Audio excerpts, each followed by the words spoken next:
Obesidad en Chile y cirugía bariátrica.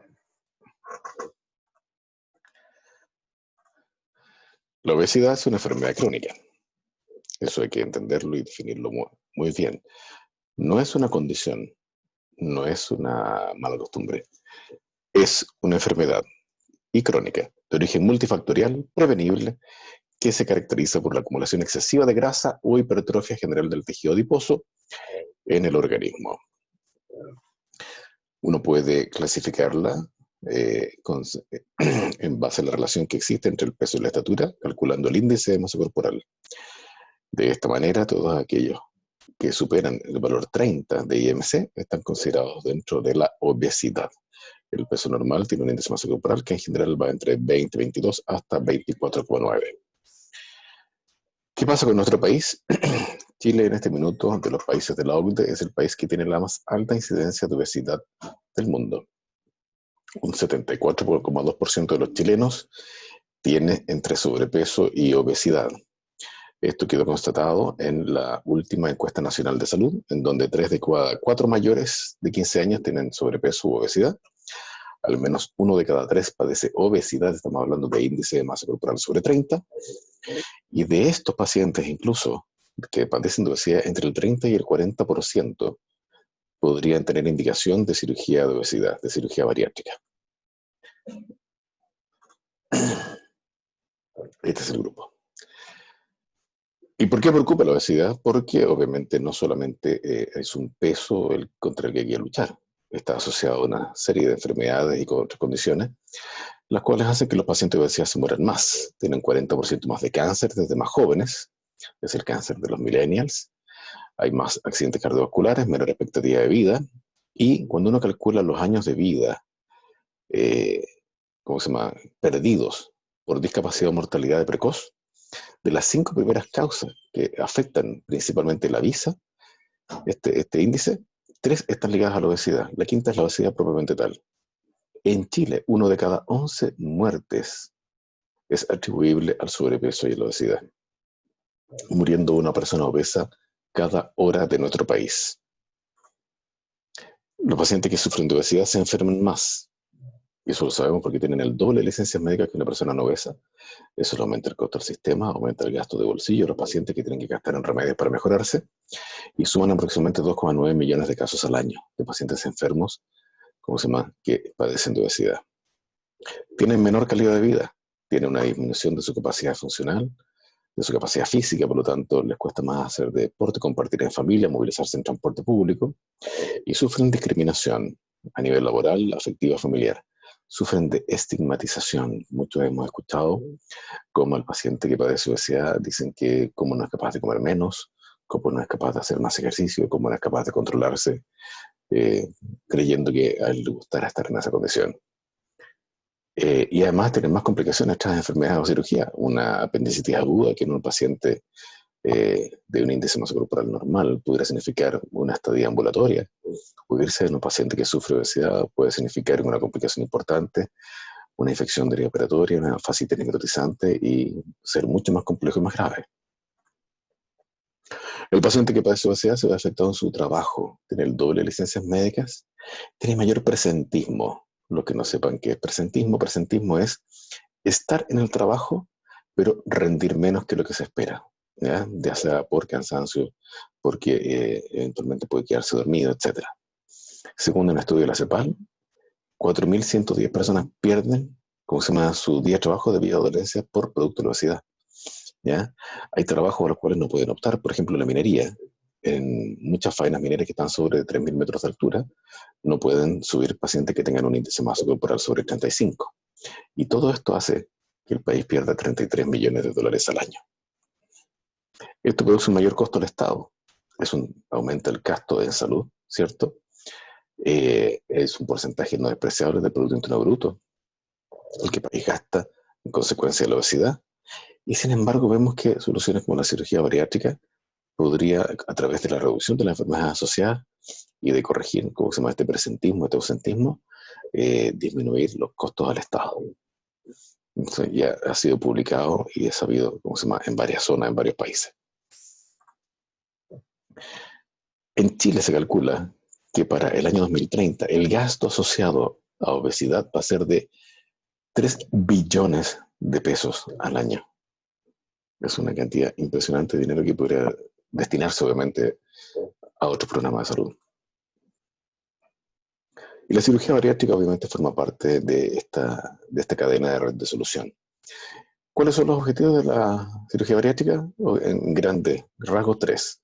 Controlar la obesidad, controlar las enfermedades que están asociadas a la obesidad, cierto sobrepeso, y mejorar la calidad de vida de los pacientes.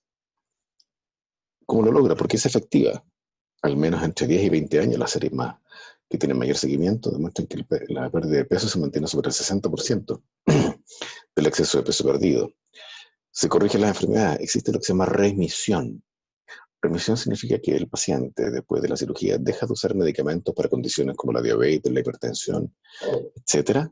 Y si uno toma exámenes de esas condiciones, están completamente normales. El asunto está en que si el paciente regana peso, nuevamente vuelven a aparecer estas enfermedades. Por eso se habla de remisión y no de curación. Pero, por ejemplo, en diabetes va de un 60 a un 80%, dependiendo de la antigüedad y el tipo de tratamiento que tenga la diabetes. En hipertensión, un 80% remisión. Y otras condiciones como apnea del sueño, dislipidemias, trastornos musculoesqueléticos, ¿cierto? Incluso insuficiencia renal. Hay pacientes que han mejorado la función renal y evitado entrar a diálisis o han postergado su entrada a un programa de trasplante. Disminuye los cánceres en un 50%. Todos los tipos de cáncer que están asociados al sobrepeso. Disminuye en un 50% los accidentes vasculares. Y si aún así un paciente presentara un accidente vascular, disminuye en un 40% la posibilidad de fallecer de él. En resumen, los beneficios de la cirugía bariátrica son mejor expectativa de vida, menor gasto de bolsillo para el paciente, mejor calidad de vida y un ahorro al sistema de salud. Entonces, ¿quiénes son los que se pueden operar? Según el NIH, que estableció las indicaciones de cirugía bariátrica el año 91, aquellos pacientes entre 18 y 65 años que tengan un índice masa corporal sobre 40, independiente de si tienen o no comorbilidades. Si tienen un índice masa corporal de 35 más, si tienen comorbilidades como diabetes, hipertensión, apnea del sueño, trastorno musculoesquelético, hígado graso, etc., tendría indicación quirúrgica. Pero es tanto los beneficios que se ha visto en la cirugía bariátrica que hoy por hoy, con un índice masa corporal sobre 30, con comorbilidades, que tengan pacientes con antecedentes de comorbilidades serias, que tengan fracaso de tratamiento previo, como de diabetes, hipertensión, también son candidatos a cirugía bariátrica metabólica. El mecanismo de acción es que lograr una ingesta calórica menor que el gasto basal, a través de 3 mecanismos, uno restrictivo, malabsortivo o mixto, dependiendo de la técnica quirúrgica que se use. Las técnicas quirúrgicas de cirugía bariátrica en general son todas ya laparoscópicas. Hacer cirugía abierta es hoy por hoy anecdótico. Es el gold standard, lo hace ser seguro. El procedimiento tiene una rápida recuperación, es de mínima invasión y el paciente requiere menos reposo, ¿cierto?, tras su intervención. Dentro de las técnicas quirúrgicas, hoy por hoy la que más se realiza en Chile es la gastrectomía en manga, consiste, ¿cierto?, en cortar en forma longitudinal el estómago, resecando la zona de fondo y cuerpo que queda fuera de la línea de corchete, ¿cierto? Esta es más frecuente, se hace sobre el 80-85% de los casos en Chile. Es la más adaptable, tiene muy buenos resultados en general, muy buen control de enfermedades y en términos de complicaciones quirúrgicas es la más segura de todas. El bypass gástrico es el gold standard. Es hoy por hoy la cirugía con la cual todas se comparan. Cómo anda la manga en comparación al bypass gástrico, cómo anda la manga con bypass en comparación al bypass gástrico, cómo habla Santoro en relación al bypass gástrico. Es una cirugía segura y hoy por hoy, considerando la penetración que tiene la gastrectomía en manga, es una cirugía que sigue siendo muy bien indicada en casos de diabetes de difícil manejo y en esófago de Barrett, ya que se ha visto que disminuye la presencia de la metaplasia intestinal desde el 30 o 50% de los casos. Hay una técnica que quiero destacar, que es una técnica chilena. Esta técnica la describió el doctor Munir Álamo, con quien yo tuve el honor de trabajar. Es una técnica chilena que es segura, tiene resultados publicados por él mismo que son equivalentes al bypass gástrico, ¿ya?, pero con una tolerancia mejor y con menos complicaciones en términos de hipovitaminosis, puesto que no se altera el orden del tubo digestivo, ¿cierto? Y no se salta la fase duodenal. Hay otras técnicas que son menos invasivas, como por ejemplo el balón intragástrico, que tienen indicaciones en pacientes con obesidad bien particulares.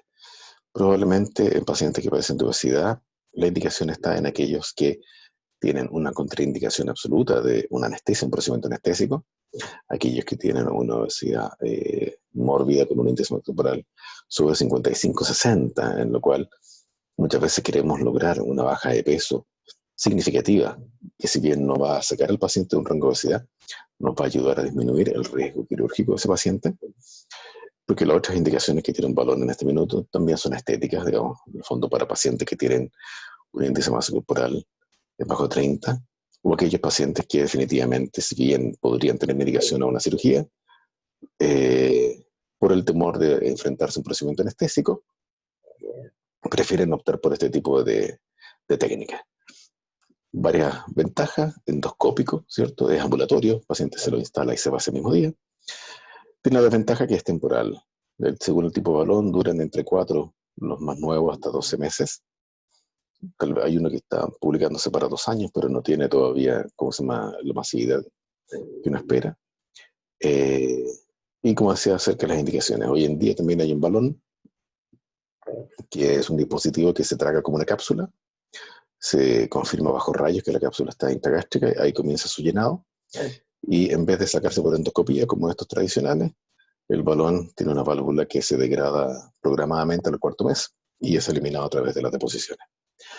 Las indicaciones y las contraindicaciones de balón son bien estrictas, pueden ser incluso tanto más estrictas que la de una cirugía, ya que requiere, por ejemplo, que el paciente no haya tenido cirugías gástricas previas o cirugías abdominales previas. En general, estos procedimientos, ¿cómo se llama?, son estándares, es una manera de trabajar donde cada procedimiento debe tratar de ser igual al otro, de tal manera de lograr una rutina de seguridad. Son técnicas seguras, la morbilidad es baja, no va más allá de un 3 o un 5% de complicaciones que en general son todas manejables, con una mortalidad muy baja también que va de 0 al 1%. Tienen un cronograma evolutivo conocido, es decir, uno sabe exactamente cómo va a evolucionar el paciente en su postoperatorio día tras día, lo que hace que no pueda estar muy alerta frente a una potencial complicación si es que el paciente sale de esta línea de evolución y tiene una complejidad que es factible de realizar por distintos grupos quirúrgicos. Los pacientes, obviamente, y tratando de ahora analizar y volver a un poco las indicaciones de cirugía, que quieren mejorar su calidad de vida, mejorar o estabilizar enfermedades, mejorar su autoestima, debe uno como tratante ser muy cauto y no crear falsas expectativas. Hay muchos pacientes que vienen con esta expectativa de ser así, quedar convertidos en una modelo. Esto no es algo que uno deba ofrecer al paciente, uno debe ofrecerle salud, debe ofrecerle una mejor calidad de vida. Esto muchas veces el beneficio sobre la imagen estética podríamos decir que es un efecto secundario deseable, pero no es el principal objetivo de la cirugía. También importante para enfrentar la cirugía es que el equipo tratante sea multidisciplinario. ¿Ya? El jefe del equipo habitualmente es el cirujano, pero con él debe estar, debe estar ¿cómo se llama?, conformando el resto del equipo: médico nutriólogo, psicólogo, psiquiatra, nutricionista, kinesiólogo, enfermera, etcétera, de tal manera que el paciente tenga un manejo integral. Cualquier quiebre, ¿cómo se llama?, que tenga el paciente, este equipo en el fondo es capaz de enfrentarlo, debido a que en el fondo un paciente puede primero necesitar aportes de suplementos vitamínicos, fierro, minerales, oligoelementos, etcétera, que el nutriólogo nos va a ayudar, ¿cierto?, a resolver. Los pacientes que padecen de obesidad no es raro que tengan o hayan tenido algún trastorno, como se llama, del ánimo.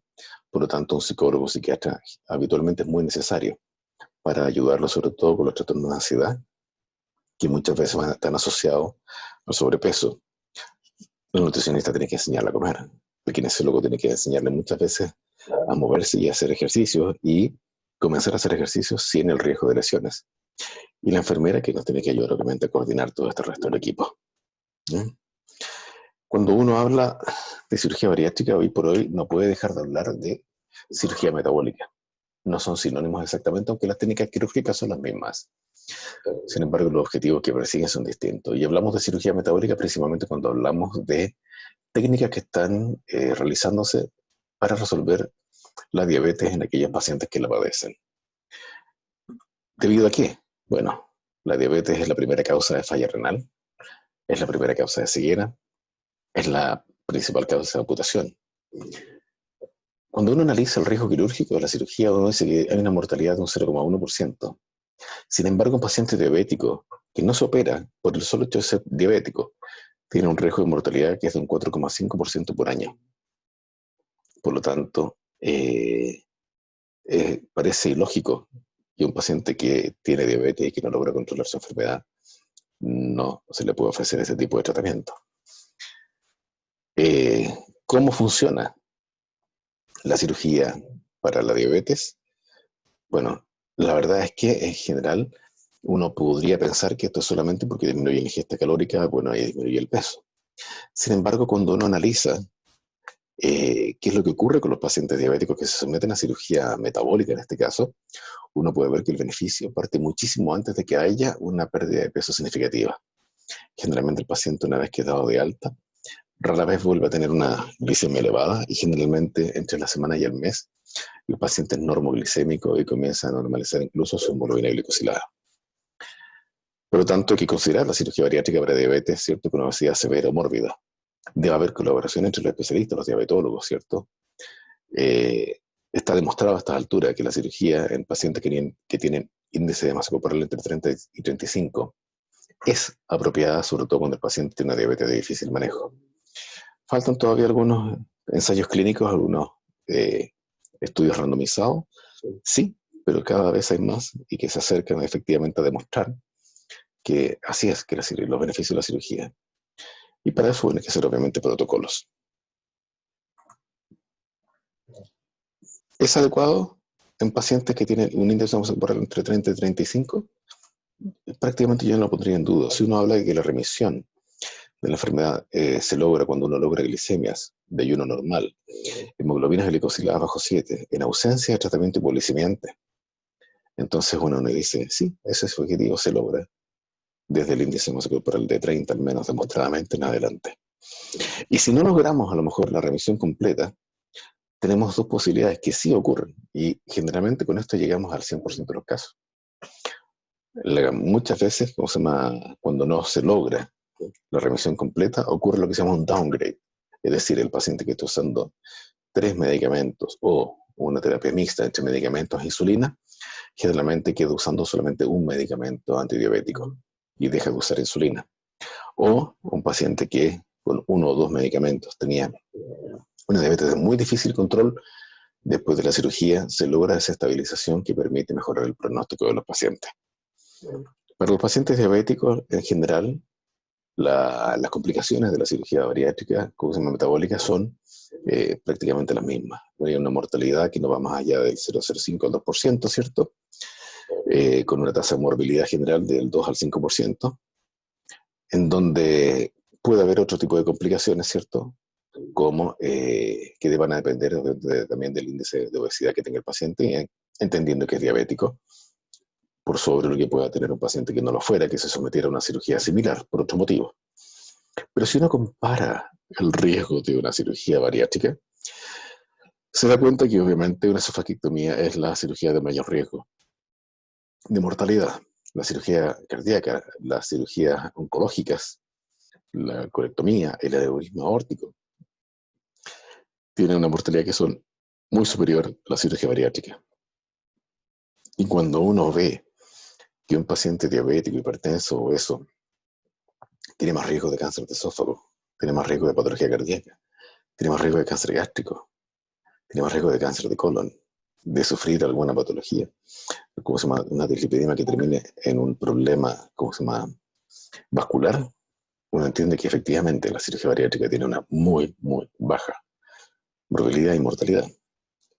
Y tomemos en cuenta que este gráfico es un gráfico, como se llama, que ya tiene varios años. Estamos considerando una curva hasta el año 99. Han pasado 20 años de esta curva y la curva de mortalidad de cirugía bariátrica en este minuto se encuentra bajo el 2%. Cuando uno va a hablar de complicaciones también de la cirugía bariátrica, puede tratar de clasificarlas de distintas maneras. Una de ellas es según el momento en el que aparecen, y podemos decir que son tempranas o tardías cuando ha pasado menos de un mes o más de un mes de la cirugía.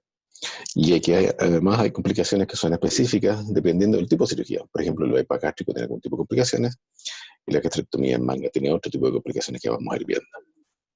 En general, las complicaciones tempranas, a la que uno más le teme probablemente es la trombosis venosa profunda y el tromboembolismo pulmonar, puesto que curiosamente es ahí donde generalmente se genera la mayor tasa de mortalidad dentro de esta baja tasa de mortalidad que tiene la cirugía bariátrica, ¿cierto? Pero se concentra en los casos que tienen tromboembolismo pulmonar. Filtración anatomótica de dehiscencias, que es variable según el estudio de la literatura, hemorragias, estenosis, formación de adherencia y obstrucción intestinal precoz, trombosis portomesentérica, que es una complicación prácticamente exclusiva de la gastrectomía en manga, e infección derivooperatoria, que se veía más cuando se realizaba esta cirugía con técnica abierta, más que ahora que se realiza con técnica laparoscópica. Dentro de las complicaciones tardías están las hernias, sobre todo cuando la cirugía era abierta, dilatación del pouch gástrico en el caso del bypass, ¿cierto? Malnutrición proteica cuando el paciente además no se está alimentando adecuadamente o no se está suplementando adecuadamente. Aumentan un 20-30% las posibilidades de tener colelitiasis después de una cirugía bariátrica, que en realidad está asociada a la pérdida de peso más que la cirugía propiamente tal. Si alguien hiciera una dieta tan estricta, sin cirugía, que lograra bajar lo mismo que logra hacer bajar la cirugía, probablemente también aumenta la posibilidad de que haga una colelitiasis. Urolitiasis generalmente se produce por cambios en el metabolismo del calcio, pero por sobre todo por la deshidratación relativa que tienen estos pacientes. Complicación podríamos decir que es la incapacidad para perder peso o reganar peso, presencia de osteoporosis, ¿cierto? También trastorno del metabolismo del calcio. Y una complicación muy rara, que es la necidiolastosis, que en el fondo es una hipertrofia de las células beta que produce un exceso de insulina y el paciente empieza a sufrir de, lamentablemente, hipoglicemia, lo que es una de las pocas, sino la única indicación de revertir una cirugía bariátrica metabólica para volver a la anatomía original. El diagnóstico de una complicación no es tan fácil de hacer. En general, el paciente que tiene obeso es oligosintomático, ya habitualmente no tiene fiebre, es raro que tenga dolor abdominal, es muy raro que también tenga defensa muscular. Solo un 30% de los pacientes que tienen una complicación presentan sensibilidad abdominal, ¿ya? Por lo tanto, cuando uno analiza los síntomas que tiene un paciente que sufre una complicación, se da cuenta que la taquicardia es el signo como se llama clave. Es un aumento de la frecuencia cardíaca, lo que hace que en un paciente completamente asintomático, que se sometió a una cirugía bariátrica, si no tiene dolor, si no tiene fiebre de otro motivo, no está deshidratado, ¿cierto? Hay que sospechar inmediatamente y hacer los exámenes para descartar inmediatamente una complicación. Algunas complicaciones específicas según el tipo de cirugía, ¿cierto? En el bypass gástrico, hemorragias, entendiendo de que hay más zonas de corte y sutura. Estenosis, porque hay dos zonas de anastomosis, tanto en gastroyeyunal como yeyuno-yeyunal. Obstrucción intestinal es más frecuente a la medida que uno interviene en el intestino y se producen adherencias. Y en pacientes, sobre todo aquellos pacientes que fuman, la presencia de úlceras de la anastomosis gastroyeyunal. Más específicas de la manga gástrica son las hemorragias que tienen que ver muchas veces con la línea de sutura, ¿cierto? O con el corte de los vasos cortogástricos. Fugas o filtraciones, que son un capítulo aparte en la manga gástrica. Y la trombosis portal, que no la hemos visto descrita en la bypass, pero sí en la manga gástrica, una prevalencia aproximadamente de 2%. Los sangrados se producen generalmente entre las primeras 48 horas, el 98% requiere un manejo conservador solamente. Son más raros los sangrados intraluminales, ¿cierto? Y los sangrados extraluminales están en general hacia la línea de sutura, ¿cierto? En epiplo mayor, en los casos de bypass gástrico. Cuando se intervienen, solo si el paciente tiene compromiso hemodinámico. En general, si el paciente no presenta compromiso hemodinámico, el manejo es solo conservador en base a aporte de volumen, suspender heparina, ¿cierto? O llegar incluso a transfundir 1 o 2 unidades de glóbulos rojos si fuera necesario. Las estenosis, sobre todo en el bypass gástrico, de la unión gastroyeyunal, de la anastomosis gastroyeyunal, se manifiestan habitualmente por cialorrea, vómitos persistentes o intolerancia gástrica. Se presentan entre el 5 y el 27% de los bypass. Hay algunas que son precoces, otras que son más tardías.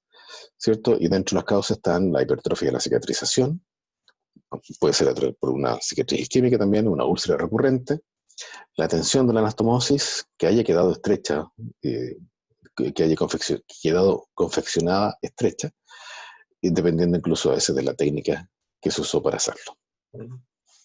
El manejo habitualmente es dilatación, generalmente con un dilatador Saber-Miller. No es necesario habitualmente operar. Y cuando hay una estenosis en una manga gástrica, las alternativas son varias. Se puede hacer una seromiotomía, se puede hacer una estricturoplastía, que es en el fondo abrir justo la zona de estrechas nada más. Se puede convertir la cirugía de una manga a un bypass, ¿cierto?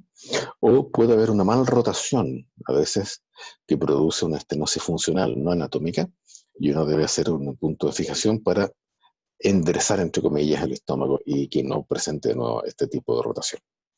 Las obstrucciones intestinales, que son más frecuentes obviamente en el bypass gástrico, habitualmente tienen una incidencia baja que no va más allá del 5%, que son habitualmente por hernias internas, adherencia o el no cierre de alguno de los puertos de trócares. Hay algunas específicas, que son las que se producen en el bypass gástrico, en el agujero de Petersen, que está en el mesenterio del asa de Roux y el mesocolon transverso.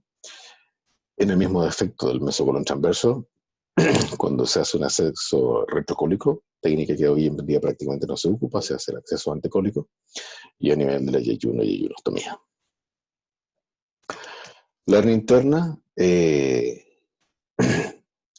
produce generalmente, dependiendo qué zona del asa intestinal sea la que está comprometida, ¿cierto? Náuseas o vómitos alimentarios. Si es del asa común, puede producir vómitos biliosos.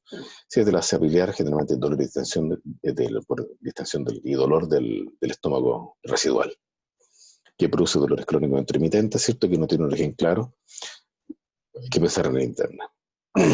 El manejo de las hernias internas generalmente es de comprimir con sonda nasogástrica, hidratar adecuadamente, monitorizarlo, ¿cierto? Y operar.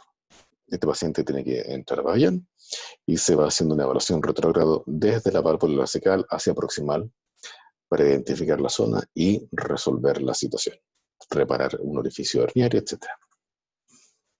Las úlceras ostomóticas del gastroyeyuno van hasta un 16% de los casos, ¿cierto? En lo descrito en la literatura. Ocurre es una úlcera cercana a la anastomosis gastroyeyunal. El 50% está en la antomosis, el 40% en el yeyuno. El principal factor de riesgo es el tabaquismo. Hasta ahora, personalmente, no me ha tocado ver ningún paciente de los que han presentado este tipo de úlcera que no haya sido fumador. Pero también, obviamente, el exceso y el uso de AINES y el que el paciente haya tenido una enfermedad ulcerosa previa. Generalmente estas duelen, también puede presentar sangrado, y en general puede intentarse un tratamiento médico, ¿cierto? En donde se hace se instala una sonda nasoyunal para la alimentación del paciente mientras se de cuadro con altas dosis de inhibidores de la bomba de protones. Fugas o filtraciones, que son obviamente un capítulo aparte y son tema de controversia en todos los congresos, ¿cierto?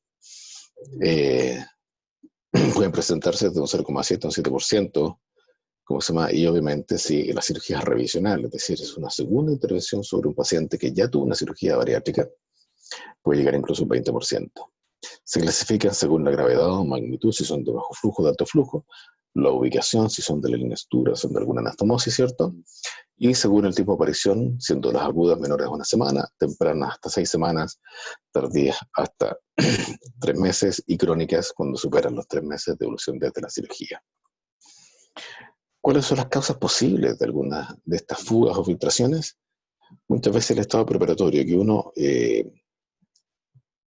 no tiende muchas veces a dudar del estado de nutrición de los pacientes, pero muchas veces el paciente a veces es un paciente que está desnutrido, tiene una albúmina baja, no está generalmente bien nutrido con oligoelementos, con vitaminas, etc. Eso podría ser un factor predisponente. Como está en la zona que uno interviene, la irrigación de esa zona, si hubo o no hubo contaminación, si hubo o no hubo suturas, como se llama, de refuerzo sobre las zonas de corchete, muchas veces por querer asegurarse de que la zona que uno cortó y puso el corchete quede bien, coloca puntos por encima que a veces pueden llegar a quedar isquémicos. Obviamente puede haber errores técnicos que manifiesten eso, o sea, según la zona donde uno haga ponga la sutura, ¿cierto? Y también depende de la experiencia quirúrgica. A la medida que más tiempo pasa, más casos se van operando, esa incidencia va bajando. El manejo médico, cuando un paciente presenta una filtración, una fuga, parte por régimen cero, nutrición parenteral total o con sonda enteral, antibióticos de amplio espectro, y generalmente se requiere un manejo en una unidad de cuidados intensivos donde pueda tener monitorización continua y acceso al manejo por un equipo multidisciplinario. El manejo quirúrgico, dependiendo del minuto en que se presente, si hay una filtración aguda, aseo quirúrgico, drenaje, y en ocasiones se puede hacer un cierre primario de la fístula. Si es temprana, drenaje por punción bajo imágenes o aseo quirúrgico con drenaje, incluso a veces no es necesario operar. En ambos casos la tendencia en general es a instalar un stent endoscópico. Vamos a mostrar la imagen de un stent para que veamos cómo resuelve, para que así el paciente pueda alimentarse mientras cicatriza la zona de filtración. Y si llega a haber un fracaso el tratamiento endoscópico, ¿cierto? Generalmente las alternativas pueden ser llegar a convertir una cirugía, por ejemplo, de manga en un bypass. Si es un bypass o una filtración muy alta, podría requerir incluso una gastrectomía total del paciente. Este es el stent, que es para hacer el manejo endoscópico, ¿cierto? Son dispositivos que se instalan por endoscopía a través de, ¿cómo se llama? De un aparato que contiene en su interior y que permite que cuando uno lo va instalando, esto se va autoexpandiendo. Y queda la zona del orificio completamente cubierto por esto, permitiendo que el paciente se pueda alimentar. ¿Bien? Hay alternativas también con clip endoscópicos, con pegamento de ferina, que en general tienen no tienen tan buenos resultados como el stent para manejar este tipo de lesiones. Si queremos ver, por ejemplo, una imagen de cómo se instala un stent, vamos a suponer que hay una zona de alta presión, ¿cierto? En donde hay un problema que produce que haya una filtración. Ese es uno de los problemas que tiene la filtración en la manga gástrica, que se genera una cámara de alta presión que hace que haya una persistencia de la fístula. Entonces se hace la endoscopía, se libera, ¿cierto?, el dispositivo donde está el stent. Se pone una guía primero, se coloca el dispositivo que contiene el stent y se libera el stent. Entonces se hace una maniobra combinada entre la visión endoscópica y rayos.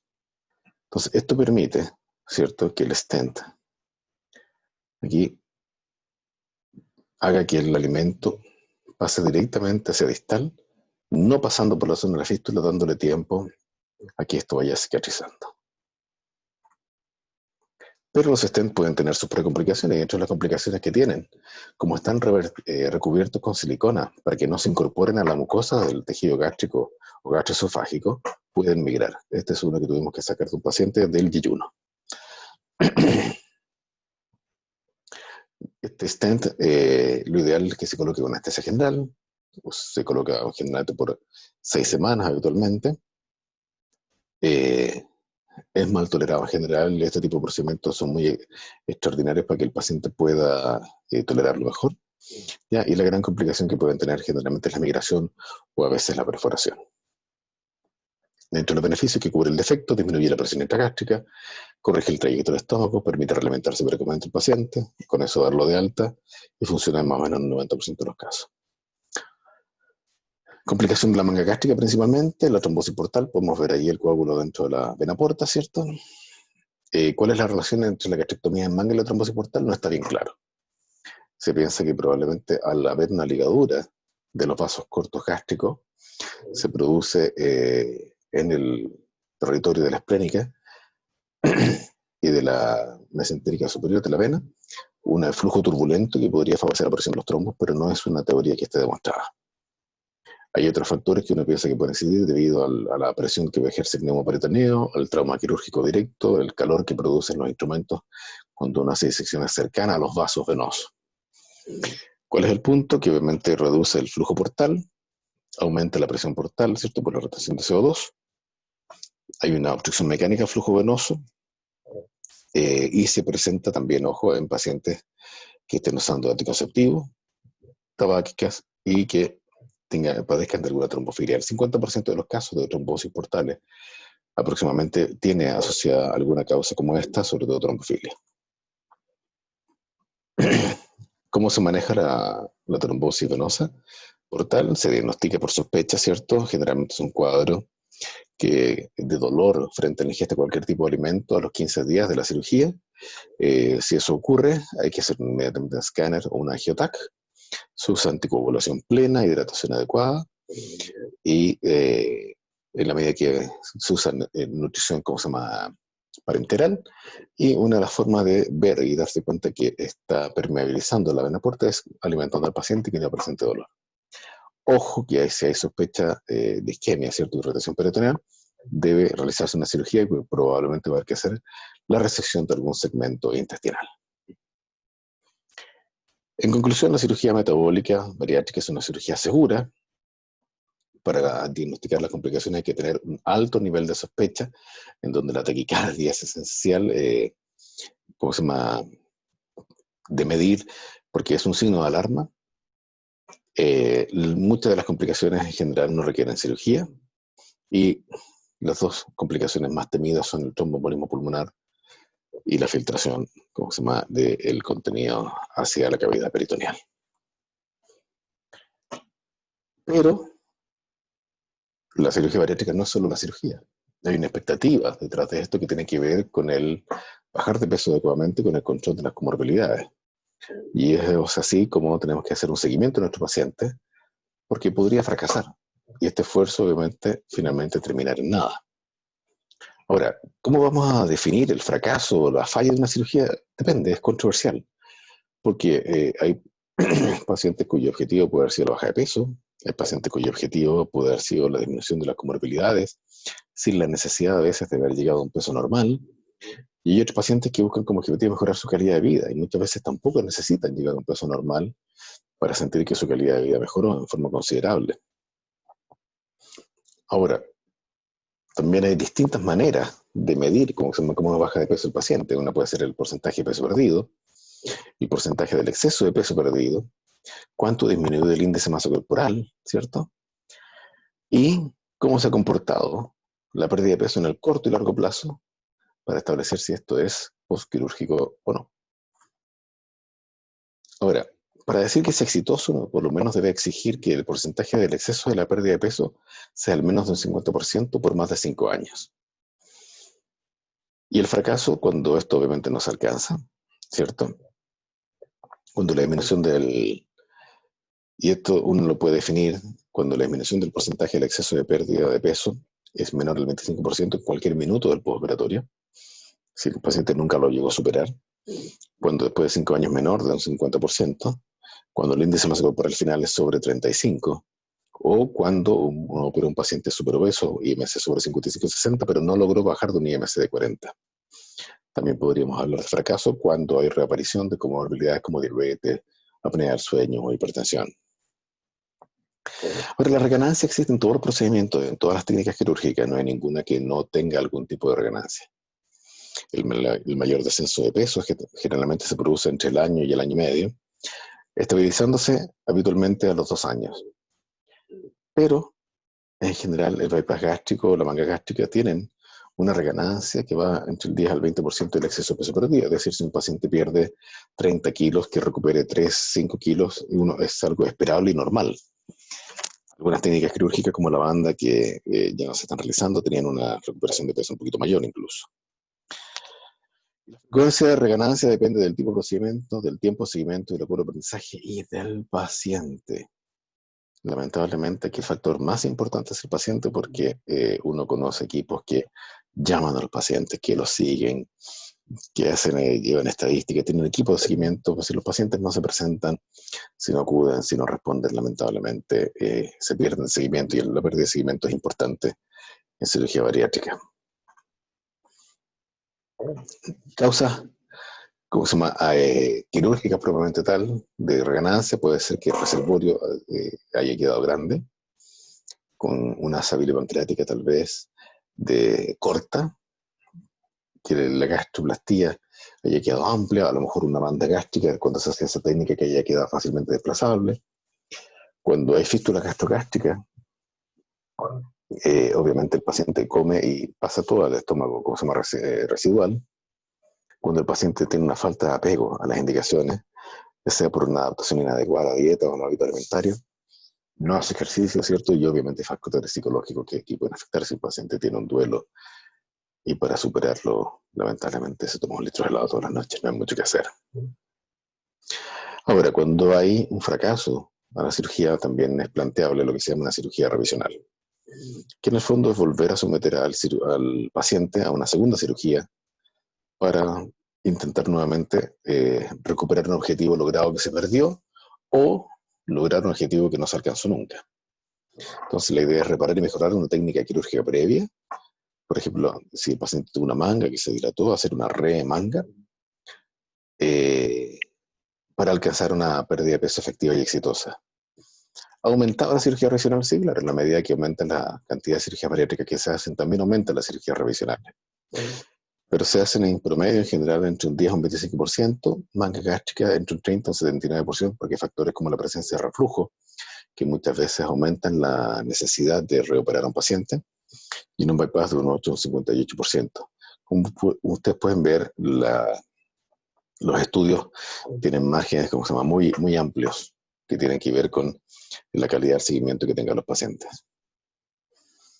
Cuando se hace entonces, cuando hay fallas por reganancia de peso, ya sea inadecuada baja o a veces intolerancia oral, o cuando hay algún tipo de complicación, como úlceras intestinales sangrantes, perforadas, fístulas, úlceras intestinales, bandas erosionadas, que todavía vemos algunas, o la presencia de reflujo. En conclusión, la cirugía bariátrica fallida o reganancia ponderal tardía tiene una frecuencia que es directamente proporcional al tiempo de seguimiento. Su frecuencia exacta es incierta, depende del seguimiento. Es la principal indicación de cirugía de revisión, ¿cierto? Existe una correlación entre el número de enfermedades psiquiátricas diagnosticadas, lamentablemente, después de la cirugía, y la magnitud y el aumento de peso. Por lo tanto, nuevamente el seguimiento por el equipo multidisciplinario sigue siendo muy importante. Los factores no quirúrgicos, psicológicos, conductuales, son más relevantes que los factores quirúrgicos para manejar a tus pacientes. Siempre que uno tiene un paciente con una reganancia, primero debe intentar un manejo médico con él antes de invitarlo al pabellón.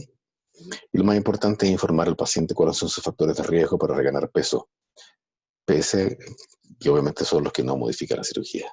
Debe haber una estrategia de seguimiento que sea individual de paciente a paciente. Si el plan no funciona, cambia el plan, pero no cambies la meta.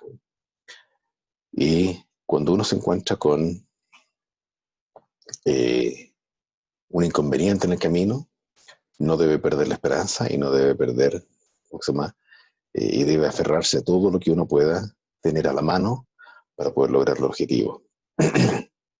Ya les he dicho que esta profesión tiene la oportunidad de permitirle a uno conocer muchos lugares, mucha gente. Esto es Washington, es el Museo Aeronáutico, el Smithsonian de Aeronáutica, y nos invitaron a una conferencia que comenzó con escenas de la película Apolo 13. Y cuando terminan las escenas de la película Apolo 13, aparece caminando un caballero canoso que se acerca al podio y nos dice, imagino que estaban esperando que apareciera Tom Hanks para contarles de la película. Pero en realidad Tom Hanks me estaba interpretando a mí. Yo soy el capitán James Lovell y fui el que dijo, Houston, we have a problem. Muchas gracias.